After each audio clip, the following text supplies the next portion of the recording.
Hello everybody and welcome back to my channel. If you're new here, my name is Megan and welcome to my channel. I would love if you could click the little subscribe button down below and join our little fam because that helps me out so much. But apart from that, let's just get into the video. If you can't tell by the title, today I'm going to be filming my fake tanning routine. Now I thought this would be the perfect time to upload it because I know that a lot of you have got proms coming up. I know that obviously it's holiday season and some people like to tan before they go on holiday. Or if you're somebody like me and you just like to tan all year round, then I would always watch one of these videos, but I just thought now would be the perfect time to put it up. So if you can't tell by me right now, I love a bit of fake tan. I pretty much am fake, well I'm not saying pretty much, I am a fake tan 24/7. I tan every single I'd say I tan about every 5 to 7 days, depends how much time I have, how long it's lasting and things like that. For me, I find that there's 3 stages to fake tanning. The first one is prep. If you do not prep your skin, if you do not prep before tan, it will not go right. A lot of people that fake tan and it goes wrong, I ask them, oh, did you exfoliate? Did you prep your skin before? And they're like, no. And most of the time that's how it goes wrong. So the second is applying it, which I'm going to obviously go into all these points in a minute. The second is applying it, and the third is maintaining it, which is also an important step. And I feel like if you don't do that, that's how it goes like snake skin looking. Let's just get into it, and I'll just start from the start and show you everything that I use. They are in the background if you can't tell, if you haven't noticed them already. But yeah, let's go. I've actually been tanning for nearly 3 years now, so I feel like I've tried a lot of products to know what works for me. Like I said, the first point, which I think is important because it's in 3 stages, is prep. So for me, when it's time to prep my skin for fake tan, I normally do it all in the same night. So I'll remove it and reapply it the same night. And I feel like you've got to use the right products and know what you're doing in order to do that, or your skin's just not going to take to it. When I'm getting in the shower or the bath or whatever you want, I normally do it in the bath because I feel like your skin, you can soak in it a bit more. I will always use the Bondi Sands Self Tan Eraser. Now if you've watched my channel before, you know that everything tan related, I'm all about Bondi Sands. So if you don't like Bondi Sands or it doesn't work for you, this probably isn't the video for you unless you just want to know like the steps on how to keep your tan up. But yeah, this is the tan eraser. Now most of the time I don't know why I keep saying most of the time, when I'm getting in a bath, I always have tan on beforehand, so it's important to remove it. If you don't have a previous tan on from the week before or however long before, then you can just give your skin a light buff and it will be absolutely fine. But because I already have tan on before and I need to reapply it, the best way you're going to get a flawless tan is to remove all your tan and completely redo it. So I apply this, and on the back it says to leave it for 5 minutes. I leave it for 15 because I always have a few layers of tan on, and as well as that I feel like it needs the 15 minutes. Then I'll just get in the bath, and after the 15 minutes, make sure you apply a lot of this. Then I take one of these, which is an exfoliating glove. You can get a pack of 4, just wiping on my lipstick. You can get a pack of 4 gloves, so it's like 2 pairs, for £1 in Primark. They're so affordable, that's what these ones are. What I do is I just, when my skin is ready for it, so once it's been 15 minutes, as you can see this is kind of the colour I am when I'm tanned, but once it's been 15 minutes and it's been applied, I literally just rub it like this on my skin, and all the tan comes off completely. Like, it's insane, and I think the reason it comes off so easily is this. Get out the shower, I'll take moisturiser. This is my favourite one at the moment. This is the Nivea Body Lotion, Irresistibly Smooth for dry skin, and it's got shea butter in. So, any moisturiser can do, to be honest, but this is just my favourite. One thing that's important when you get out the shower, the bath, whatever you're getting out of, do not, if you're going to apply tan that night, do not overload your skin with moisturiser because it won't take and it's not going to go dark whatsoever. So I normally put this on my hands and on my feet. That is it, nowhere else. Unless obviously you get dry in other places, such as, I know one place I get bad tan is like by my armpit, like here. Once you're actually in the bath as well, if you want to shave your legs, go ahead. If you want to shave anywhere else, go ahead. Shave where you want to shave, you know what I mean? Do what you want. If you don't want to shave, don't shave. When you come out, apply this. I'm sorry, I should have said that before. The important thing then is make sure you don't apply tan straight away.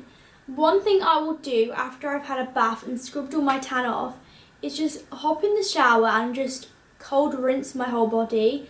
Now this can be a bit of a pain in winter because it's really cold, but if you cold rinse your body after you've scrubbed and shaved, it will close all your pores, and that way when you tan, you're not gonna get like those strawberry dots in your legs of where tan's sunk into your pores. When you get out, I would make sure you wait. A lot of people say 20 minutes, but I find you should wait about 40 minutes before you then apply tan, because otherwise, like I said, it's not going to take to your skin. It's not going to be as dark as you want it to be.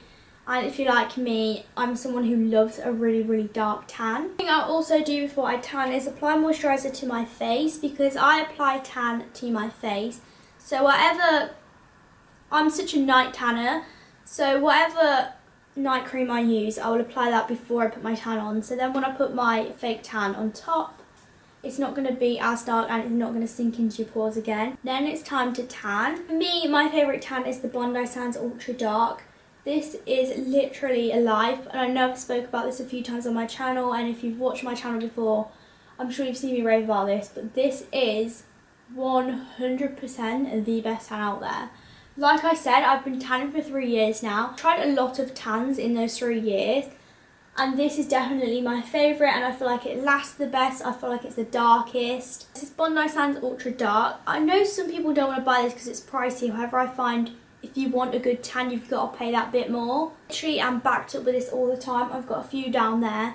I literally can't run out of this stuff. What I do with this is it's really simple. I just apply it all over my body. Make sure you use a mitt. I haven't actually washed my mitt before this video, which I should have, but let's just show you this side.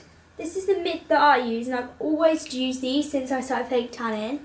And these are called the Velvo Tan. I don't know if you can see that. Velvo Tan. And they do all different patterns. Literally, look at mine. I shouldn't have showed you that, should I? I actually don't guess. This is what my mitt looks like once it's been used, pretty much. So this is the Velvo Tan mitt, and these are really, oh, dropped it. These are really good. They are really flexible, so you can get everywhere. It doesn't leak tan into your hand when it's in the mitt, because no one wants really dark hands, do we? What we'll do is just buff it in like this in circular motions. Now, I normally put 4 or 5 pumps on the mitt to do like an arm, for example. I've just put tan all up me. I normally put 4 or 5 pumps on my mitt to do all the way up my arm at one time, because if you work in little sections, it's going to dry too fast and it's going to go streaky. So even though it looks like a lot, I'm not scared to put it on because I like a really dark tan. One tip, which I think I saw Danny Mansuti when I first found this tip, is getting like a makeup brush, a kabuki brush, that type of thing, and using this for your face. By using this for your face, it just makes sure you get the right amount of product, spreads it out a bit more, and it also just really buffs it into the skin. I normally start from the bottom all the way to the top of my body. So I'll start with my feet and my legs, and then I'll do my back, my stomach, my arm, that kind of way. Now, something that's really hard to master is hands, like your fake tan on your hands. I only recently just mastered this one. To be honest, my hands did go a little bit darker because I forgot to do this last step that I'm about to tell you about. But before you apply tan on your hands, make sure you apply a ton of moisturiser and let that soak in. Once that's soaked in, apply a small amount of tan on your hands. Then let that completely dry, your tan and your moisturiser on your hands. Now, this next bit with your hands is what I forgot to do when I was tanning. I was like typical just from filming my tanning routine, and my hands go dark. Yeah, so one thing that's important is make sure you put some of this moisturiser on top of where you're tanned, which sounds really strange because you're like, surely it would take all your tan off. But I promise you that is the only way you're not going to get dark hands. And what you do is you can sleep in it. If you're doing it in the day, you can spend the day in it. This one you need about, I'm sure it's about 6 hours, 6 to 8 hours it is that you need to leave it on for. So I normally just sleep in it, so it's way longer than that because I like a really dark tan. And then wash it off in the morning, in the shower. Make sure you just use cold water, no soap, anything like that, because it will strip your tan off. And then make sure you moisturise straight after with just the same moisturiser. And then all I do is just moisturise for the next 5 days, every day, at night time. Once we get to day 5, I start this process all over again. So I run a bath, I put the tan eraser on, I remove that, I scrub my body, I shave, then I put the moisturiser, then I put the tan, and you just kind of repeat the cycle really. But the best tips when it comes to tanning is practice. Obviously, you can't really practice when it comes to tan. Once it's on, it's on. But I feel like the more you do it, the more you get used to it, the more you know how much you put on. If you are new to tanning, I would recommend starting with a light to medium rather than ultra dark. Otherwise, you're going to put it on and you'll be like, oh my god, this is so dark. I feel like you kind of have to build up to that, but because I've been tanning for 3 years, I feel like I'm fine with ultra dark. From that, that is my tanning routine. If you did enjoy, I would love if you could give a big thumbs up, and once again, subscribe down below. And apart from that, I'll see you next week for a new video. Bye, dolls! Won't change a thing now, there was never trust.